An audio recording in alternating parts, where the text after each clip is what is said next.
Bonjour à tous, tutoriel pour une seconde partie sur peut-être plus les éléments visuels comme qui requiert l'utilisation de Photoshop. Donc par exemple ici, tout à l'heure je vous ai dit que j'ai, regardez ici, mis une partie du bateau pour donner plus l'impression que les pêcheurs sont dans le bateau. Donc comment est-ce que j'ai fait ça? Je vais peut-être juste vous le montrer, je vais aller chercher Photoshop, voilà. J'y reviendrai. Donc, ce que j'ai fait, c'est mon image d'origine, ok? Et ici, c'est mon découpage que j'ai fait. Donc, je vais juste vous montrer c'est quoi les étapes pour y arriver. Donc, je vais juste dupliquer mon calque, voilà, juste pour pouvoir travailler dessus. Je vais me l'afficher.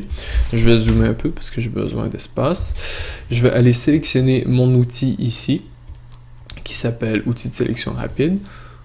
En ce moment, mon curseur est un peu gros, mais c'est pas grave. Je vais peut-être, si j'appuie sur Alt ici, ça me permet d'enlever certains éléments que je ne veux pas.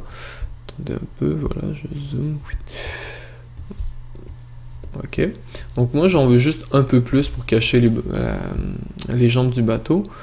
Les jambes, pardon, des pêcheurs. Par contre, j'ai aussi besoin des rames ici. Et ça, en ce moment, mon outil est trop gros et même si je réduis la taille, c'est pas vraiment pratique. Donc, je vais juste aller dans l'outil de lasso polygonal. Mais qu'est-ce que c'est? C'est un outil en fait qui me permet d'aller faire des sélections beaucoup plus précises. Je vais vous montrer. Regardez, en ce moment, quand j'appuie sur Shift, vous voyez le bouton en haut? Regardez, il change. Et ça me permet de rajouter un élément. Si j'appuie sur Alt, sous Max et Alt, mais vous allez voir, ça me permet d'enlever.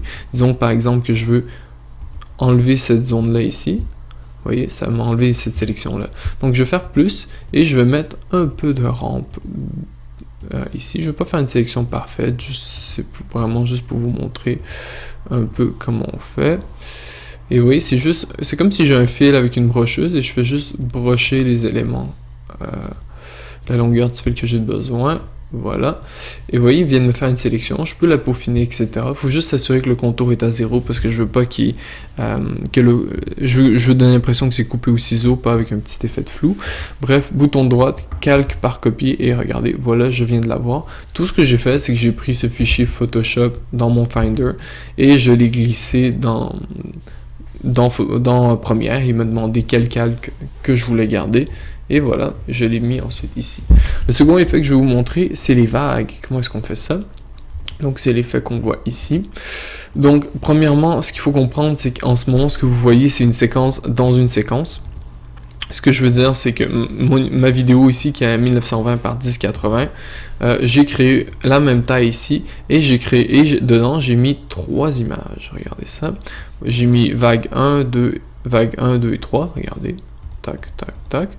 Et je les ai chacun animés séparément. Donc, comment est-ce que j'ai fait ça? Premièrement, je suis allé dans Photoshop, prendre mon image d'origine, qui est ça. Je suis allé dans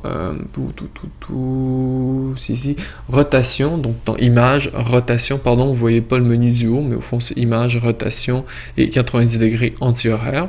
Je suis allé dans image, réglage, niveau, pour aller chercher un peu plus de blanc. Vous voyez ce que je veux dire? Parce que sinon, en ce moment, j'ai plein de gris. Donc, je veux éclater ça un peu dans le blanc. Voilà, pour rendre ma sélection plus facile. Ensuite, je suis allé prendre exactement le même outil que j'avais tout à l'heure. Vous vous souvenez, voilà. Je lui dis, sélectionne-moi ça. Et vous voyez ici, il y avait un peu plus de difficulté à sélectionner. Ça a pris un peu plus de temps parce qu'il y a beaucoup de gris. Mais j'ai quand même poussé. Je vais prendre le cadenas ici, l'effacer. Voilà, j'efface. Je fais... Alt D si je me trompe pas ici, bref, édition, sélection, désélectionner, et ça me permet juste d'avoir une vague que je peux ensuite cliquer ici, renier la zone que j'ai de besoin, ensuite fichier, et je peux l'enregistrer comme un fichier PNG. PNG, c'est en bas de la liste, vous le voyez pas, mais ce que c'est comme un GIF transparent. Après ça, ce que je fais, c'est que je le glisse dépose ici. Je vais vous donner un exemple. J'ai cette image-là. Je vais lui mettre un petit chrono ici pour dire qu'à partir de maintenant, je veux considérer l'animation. Je vais un peu plus loin, je change mon animation. Je vais encore un peu plus loin, je change mon animation. Je reviens en arrière, je peux changer aussi s'il est plus à gauche ou à droite. Voyez-vous, et regardez ce que ça fait, ça bouge, voilà. Et ensuite, je copie-colle tout ça, voilà.